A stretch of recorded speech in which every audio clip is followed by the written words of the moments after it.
நீங்கள் இந்த இடத்துல இருக்கிறது இட்ஸ் யூ ப்ரிவிலேஜ். ஒரு வளர்ந்த ஒரு நகரத்தில், கோயம்புத்தூரில் நான் இந்த கல்லூரி யூஐடியில் நான் படிக்கிறேன்னு நீங்கள் நினச்சிங்கன்னா, it is a privilege and honour your family has given you. அதை எப்பவுமே மறந்துடாதீங்க. உங்களுடைய குடும்பம் உங்களுக்கு அந்த ப்ரிவிலேஜும் ஹானரு கொடுத்து உங்களை உட்கார வச்சுருக்காங்க. ஸோ ஏன் நான் அதை சொல்கிறேன் அப்படின்னாங்க, உங்கள் காலேஜ் வாழ்க்கை உங்கள் லைஃப்பை மாற்றும். கொஞ்சம் பேரண்ட்ஸ் வந்து கொஞ்சம் தூரமாக இருக்க போகிறீங்க. இதுக்கப்புறம் ஜாபுக்கு தூரமாக போக போகிறீங்க, வேறு வேறு ஊருக்கு போவீங்க.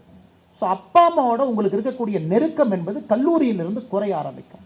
நான் அப்பா அம்மாவோட வாழ்ந்தேன், அப்பா அம்மாவோட இருந்தேன்னு சொல்கிறேன். நீங்கள் கல்லூரியிலிருந்து அப்பா அம்மாவோடு ஸ்பெண்ட் பண்ணக்கூடிய டைம் குறையும். அதை நீங்கள் கான்ஷியஸாக நான் வச்சுக்கணும்.